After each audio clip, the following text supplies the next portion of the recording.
In retirement, there is one skill we remarkably get better at. Can you guess what that one skill is? Well, in our fast-paced work life, we spend very little time doing this one skill. In our work life, we become really good at faking this one skill. So good that we usually transfer it over into our private lives.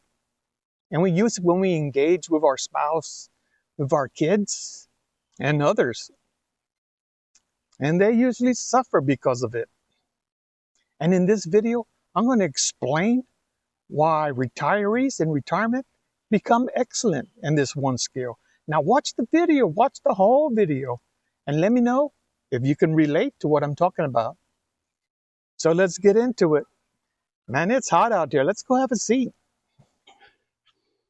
There's always a need to kind of push conversations on, push them through, get to the end, and move on to that next subject. But why is that? Well, it's part of our DNA. And at an earlier stage in our careers, we were taught time is money, money is time. Hear enough to formulate a response, to answer a question, and then push that conversation on because you want to get to the end of that conversation.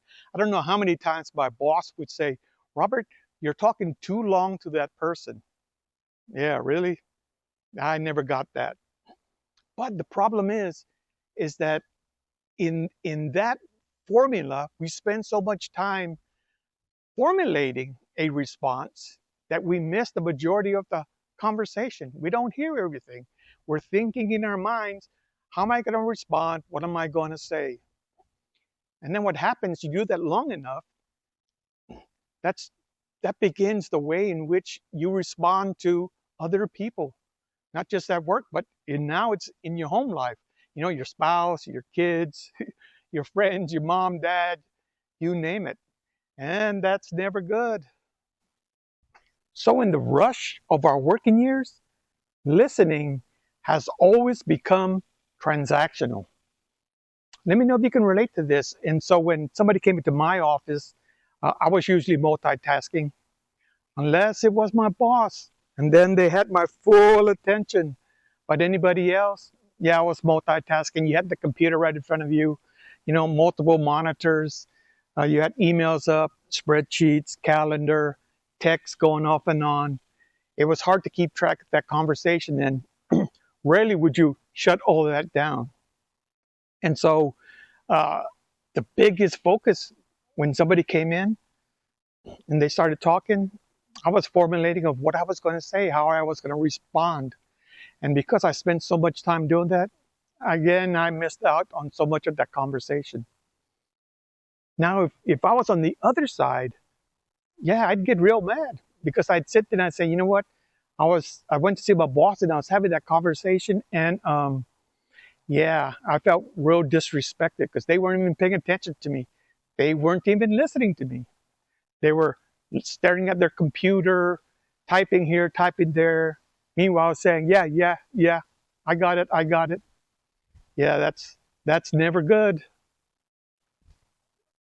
So let me know how you fit in with that last example. So you were either that type of a manager that multitask no matter what, and or you have felt that disrespect when somebody is multitasking while you're trying to have a conversation with them. Let me know. But let's fast forward to the home life now. All right, this is where it gets good. So with the home life, so work didn't just stop at the door when I was coming home. Although once upon a time it did, right? So you would come home and your work, those people at work, they'd never call you because you didn't have a cell phone, you didn't have a laptop, you didn't have all those electronic devices. But we do now. And so now they can get a hold of you whenever they want, whoever you want, or whoever you are. But when I left for the day, all my work was usually in my bag, got my laptop, got my cell phone, and when I got home, I usually set up somewhere and continued on with work.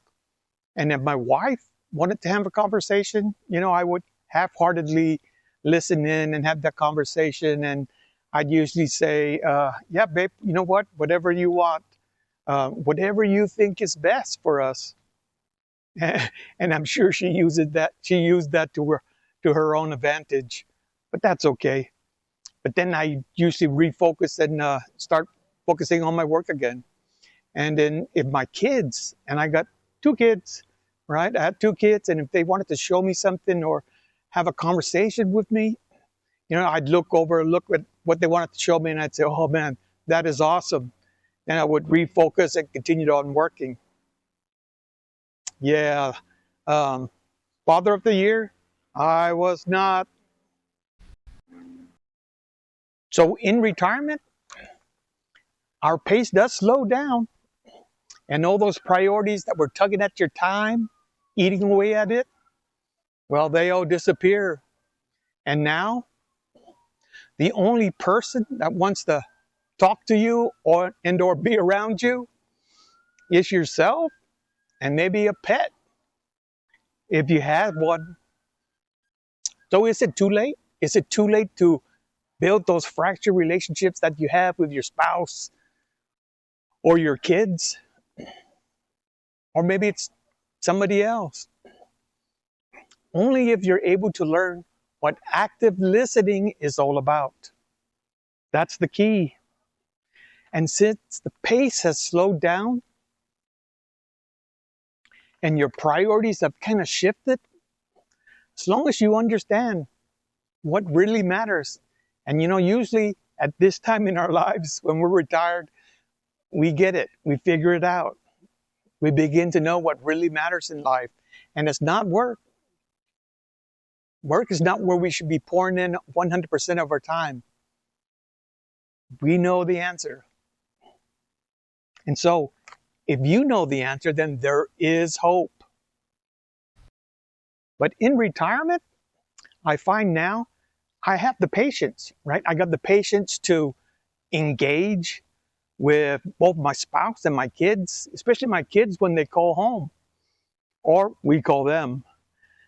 But when we're talking on the phone, I get real excited to hear what they're doing, how they're doing things, what is going on in their lives.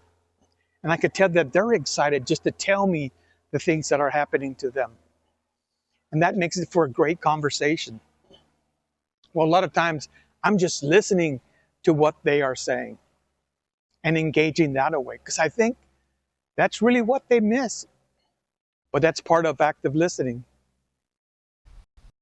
So the one thing that we become better at in retirement is active listening. So active listening isn't about silence, right? It's about curiosity, asking curious questions during that conversation. It's about empathy, right? Letting them know that you feel and understand how they feel. And it's about patience, right? Taking the time, having the patience to let them complete their conversations instead of before where, we would interrupt conversations and say what we needed to say. It's the all three in the conversation that they are having. So retirement gives us the space to cultivate all these three.